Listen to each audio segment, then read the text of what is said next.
Hello friends, स्वागत है मेरे चैनल एमसीक्यू स्टडी आईक्यू पे। और आज के वीडियो में हम लोग फिर से करने वाले हैं क्लास 12 केमिस्ट्री का चैप्टर नंबर 15 का इम्पॉर्टेंट प्रीवियस ईयर क्वेश्चन।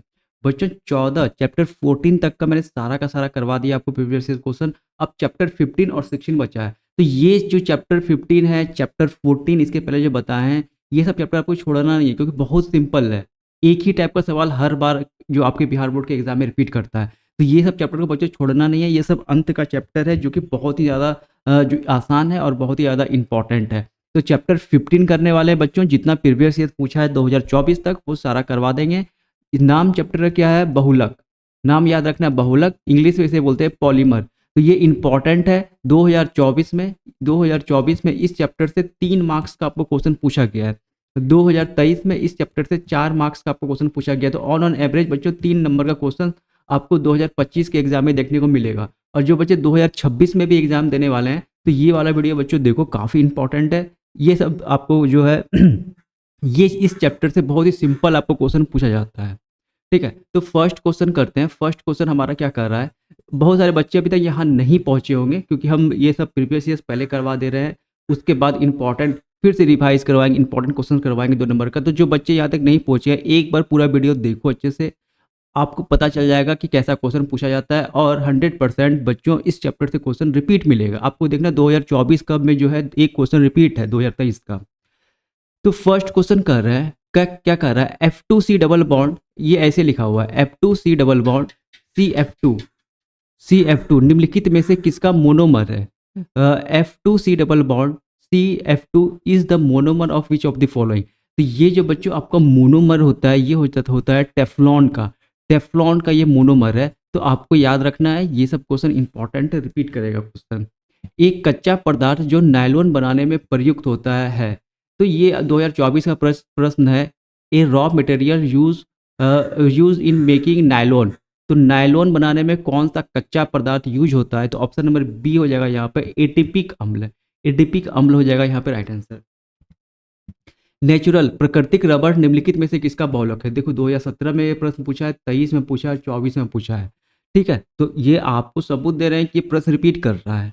प्रश्न हमेशा रिपीट करता है इन सब चैप्टरों से। आपको अच्छे से प्रीवियस ईयर्स देखना है। 2 नंबर का क्वेश्चन आपको ऐसे ही मिल जाएगा मुफ्त में।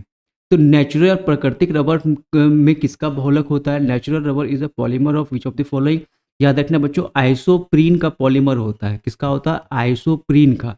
तो ये इंपॉर्टेंट है, याद रखना। ये बहुत ही ज़्यादा इंपॉर्टेंट क्वेश्चन है आपके लिए। निम्नलिखित में से कौन पॉलीएमाइड है? विच of the following is the polyamide.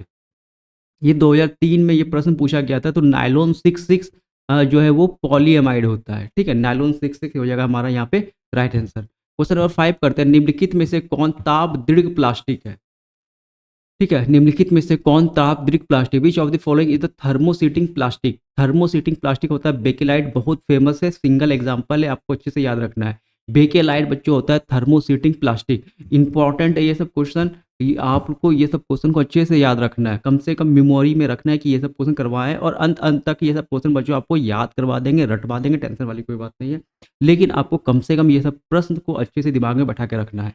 निम्नलिखित में से किसमें ईस्टर बंद है? 2023 में ये प्रश्न पूछा है जो कि काफ़ी इंपॉर्टेंट है।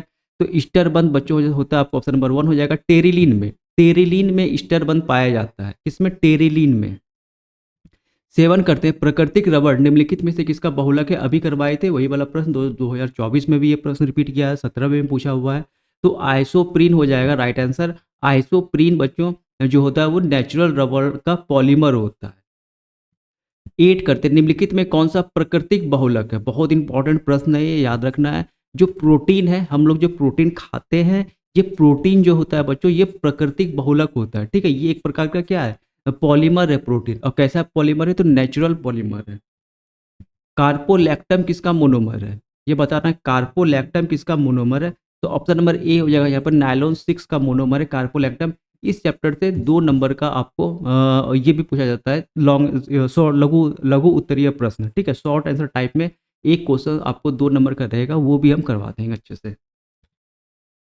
10 करते हैं। बूना एन तथा बूना एस है। बूना एन तथा बूना एस है। तो ये होता है बच्चों संश्लेषित रबड़ होता है। ये क्या होता है? हमारा संश्लेषित रबड़ होता है। 11 करते हैं। पॉलीथीन एक बहुलक है। तो इथीन का बहुलक है पॉलीथीन। ठीक है, नाम से पता चल रहा है पॉलीथीन, इथीन, तो इथीन का बहुलक क्या है हमारा, पॉलीथीन है। 12 करते हैं, निम्नलिखित में से कौन योगशील बहुलक है, विच of the following is the additive polymer, तो उच्च घनत्व वाला पॉलीथीन, इसे बोलते हैं बच्चों हाई डेंसिटी पॉलीथीन। तो उच्च घनत्व वाला पॉलीथीन जो है ये हमारा कैसा है, एडिटिव पॉलीमर होता है। 13 करते हैं, बेकेलाइट फिनॉल के साथ किसके साथ अभिक्रिया, बेकेलाइट फिनॉल, ये जो बेकेलाइट बनता है ये फिनॉल किसके साथ अभिक्रिया द्वारा प्राप्त होता है, यानी फिनॉल का हम किससे अभिक्रिया करवाते हैं जो हमें बेकेलाइट मिलता है, bakelite obtained from phenol by reacting with, तो याद रखना बच्चों फॉर्मल्डिहाइड, जब फॉर्मल्डिहाइड और फिनॉल का अभिक्रिया करवाते हैं तो हमें बेकेलाइट पॉलीमर मिलता है। 14 करते हैं, निम्नलिखित में से कौन सा बहुलक जीवों द्वारा संग्रहित किया जाता है, ये महत्वपूर्ण प्रश्न एनसीईआरटी से लिए हैं, एनसीईआरटी का प्रश्न आजकल बहुत पूछा जा रहा है, तो याद रखना बच्चों, निम्नलिखित में से विच of the following polymer obtained polymer is stored by living organism, जो लिविंग ऑर्गेनिज्म होता है बच्चों, जैसे प्लांट हो गया, तो ये सब जो क्या कौन सा ऐसा बहुलक जो है वो संग्रहित करता है, तो याद रखना ग्लाइकोजन, क्या संग्रहित करता है, ग्लाइकोजन हो जाएगा यहाँ पे हमारा राइट आंसर। 15 करते हैं, निम्नलिखित में से कौन सा अर्ध संश्लेषित बहुलक नहीं है, ठीक है, अर्ध संश्लेषित बहुलक नहीं है, विच of the following is not a semi synthetic polymer, ये एनसीईआरटी का प्रश्न है, बहुत इंपॉर्टेंट, याद रखना है, समपक्ष पॉली आइसोप्रीन हो जाएगा यहाँ पे हमारा राइट आंसर। नाम याद रखना बच्चों, इंपॉर्टेंट है ये सब प्रश्न। क्वेश्चन नंबर 16 करते हैं, पॉली एक्राइल नाइट्राइल का व्यापारिक नाम है, the trade name of poly एक्राइल nitrile, बहुत महत्वपूर्ण प्रश्न याद रखना है, तो ऑर्लोन हो जाएगा इसका राइट आंसर, क्या हो जाएगा, ऑर्लोन या एक्रिलेन, ऑर्लोन या एक्रिलेन हो जाएगा हमारा पॉली एक्राइल नाइट्राइल का व्यापारिक नाम। निम्नलिखित में से किस बहुलक के निर्माण हेतु कम से कम एक डाइन इकाई आवश्यक होता है, at least one dyne unit necessary for formation of which of the following polymer. 17 का बच्चों यहाँ पे दो आंसर हो जाएगा, दोनों में से आप दोनों में से दोनों आंसर को याद रखना है, बूना एस और निपोपिन, ये दोनों जो होता है बच्चों कम से कम इसमें एक डाइन इकाई रहना चाहिए, एनसीईआरटी का भी ये प्रश्न है, आपको याद रखना है। लास्ट क्वेश्चन करते हैं आज का, छोटा चैप्टर है लेकिन क्वेश्चन रिपीट करता है, तो आपको अच्छे से प्रीवियस ईयर से याद रखना है। एनसीईआरटी का भी महत्वपूर्ण प्रश्न करवा दिए हैं और अंतिम में जब सैंपल पेपर आएगा और भी क्वेश्चन इस सब सारे चैप्टर का अच्छे से करवा देंगे। वोल्केनीकरण से रबड़ होता है, वोल्केनाइजेशन प्रोसेस रबड़, जब हम किसी रबड़ का जैसे बच्चों याद रखना, जो टायर, जो गाड़ी में जो टायर लगता है वो जो टायर बनता है बच्चों, ये वोल्केनाइजेशन प्रोसेस से बनता है। तो वोल्केनाइजेशन प्रोसेस से क्या होता है, कोई भी जो रबड़ होता है वो कड़ा हो जाता है, ठीक है, आसानी से ना मुड़ने वाला, आसानी से ये मुड़ता नहीं है, और बच्चों याद याद रखना ये इसका इलास्टिसिटी बढ़ जाता है, मतलब ये बहुत ही लंबा चलता, बहुत ही लंबा हम इसे खींच सकते हैं, ठीक है, तो याद रखना वोल्केनीकरण से रबड़ कड़ा, आसानी से ना मुड़ने वाला और इलास्टिक हो जाता है, तो ऑप्शन नंबर सी हो जाएगा यहाँ पे हमारा राइट आंसर। ये बहुत इंपॉर्टेंट प्रश्न है, एनसीईआरटी से लिया हुआ है, और देखो वोल्केनाइजेशन और प्रोसेस आपको 2 मार्क्स में भी पूछा जाता है, सीबीएसई वाले को पूछता है, तो आप लोगों को भी ये आजकल पूछा जाएगा, तो मतलब पूछ सकता है वोल्केनाइजेशन और रबड़, नहीं तो ऑब्जेक्टिव आपको कम से कम एक ये याद रखना है, ठीक है। तो मिलेंगे बच्चों अगले वीडियो में, अभी तक के लिए इतना ही, जो बच्चे नए हैं जरूर चैनल को सब्सक्राइब करें, पुराना वीडियो भी बच्चों देखो जाके, प्रीवियस ईयर्स का क्वेश्चन है, और अब जो है 2 मार्क्स का क्वेश्चन और 2 मार्क्स के क्वेश्चन के साथ साथ में, और जो फर्स्ट सेकेंड थर्ड चैप्टर है, इस तीनों चैप्टर का जो फिर से एक बार रिवीजन क्लासेस, जो कि आप भूले नहीं, अच्छे से आप पढ़ लो, ठीक है। जो नए बच्चे जो अगस्त से पढ़ाई स्टार्ट करते हैं उन सब के लिए ये भी काफ़ी ज़्यादा इंपॉर्टेंट होगा, तो चैनल पर जो नए हैं जरूर चैनल को सब्सक्राइब करें, ठीक है। तो मिलेंगे अगले वीडियो में, तब तक के लिए thank you, all the best.